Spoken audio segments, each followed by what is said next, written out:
So, like we are in a minivan here. Yes, Right? yes. It's a Toyota. Yes. It's 4x4. Yes, for 4x4. Yeah. Yes. So, what is the difference between a Landcruiser Yes. and this van? Uh-huh. So, we booked a private van for the safari. Yes. Right? Yes. You are a guide. Yes. We had fun. Yes. I don't think we missed anything. Yes, we Right? didn't miss anything we were saw meant the to big see. five. Yes. We saw all the animals, Yes. and it was very a private experience for Yes. us. Yes. But before coming here, I was a bit confused Mm-hmm. because I had got this option of getting a minivan, Yes. private one, Yes. or a private 4x4 Landcruiser. Uh-huh. That's number 2, Yes. or a shared van, or a shared Landcruiser. So can you throw some light on that? Well, when it comes to sharing means you are basically going to use the service with other people. Okay. So if you are outgoing people who want to meet new people, who are friends and make friendship, that shared option is always good. However, from where I sit as a guide and from my experience, shared does not always end up well because you want to sleep up till 8. The others want to wake up at around 4. So you'll always have a collision. So if you want a nice safari, transport is basically, and because that's why now you meet your guide. Transport is basically the one that makes the safari different. Yeah, you can even be staying in a very remote hotel somewhere, but your guide is very optimistic and very enthusiastic, and he's still going to make you. But now let's come to the options. The 4x4. Of course, 4x4 is the option that we always go by. Some areas you saw we were navigating, and if at all you had a 2-wheel drive, it will be an issue. Now, we remember there is a place we went into, a river. So, yes. Such an off-road. Yes.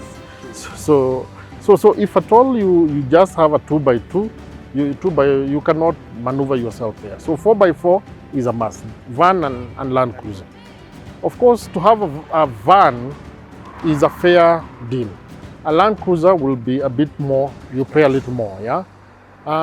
But from experience, because I do both, I do safaris on both the Landcruiser and the van. This is what I can say. All of them are Toyotas. Thanks to Toyota, they made perfect cars for Africa and for There's safari. something fixation with Toyota, and they are beautiful cars. Yes. Like, you can't go wrong with a Toyota. So these cars have been actually, we've just done a little modification of a few things to make them very capable. Like you have to add additional suspension to just make sure however much you go, it doesn't get off and toss over. Then the kind of also the shocks you get to the car, because you realize the roads inside the park, some of them are not. Yes, exactly. So Toyota being the van and the Landcruiser option, the van is comfortable when you're on the road, and actually even still in the park, because in case of a shake-up, it absorbs the impact. A van is able to absorb the impact of the movement because of the way it stretches. A Landcruiser is stiff. So if at all you have especially people who are elderly and all that, it's good inside the park for the game experience. But on the long distance traveling, sometimes you can get a bit tired.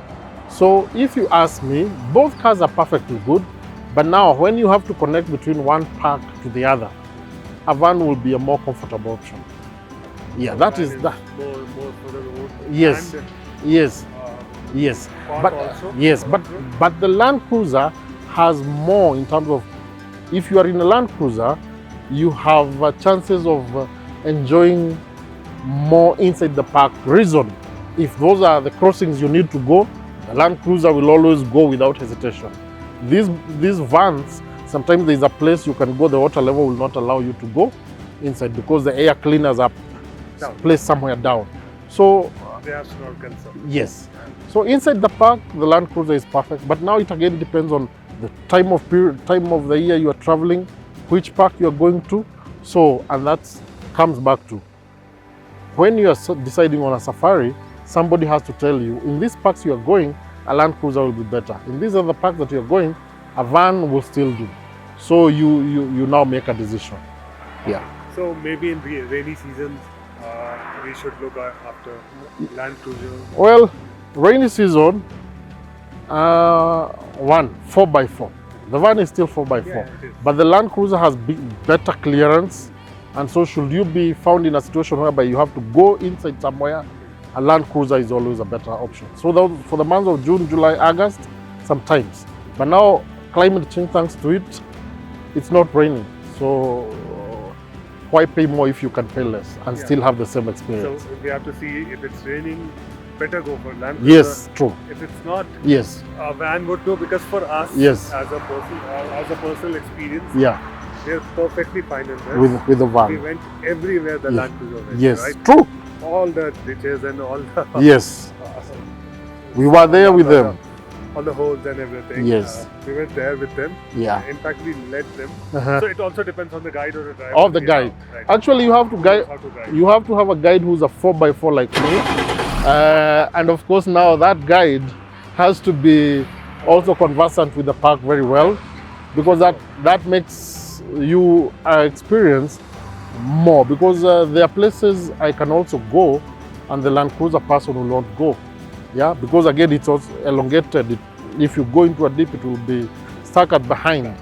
Yeah, so those are the things to check out. But again, the car has to be a 4x4, and now we have the van and the Landcruiser option, which are 4x4.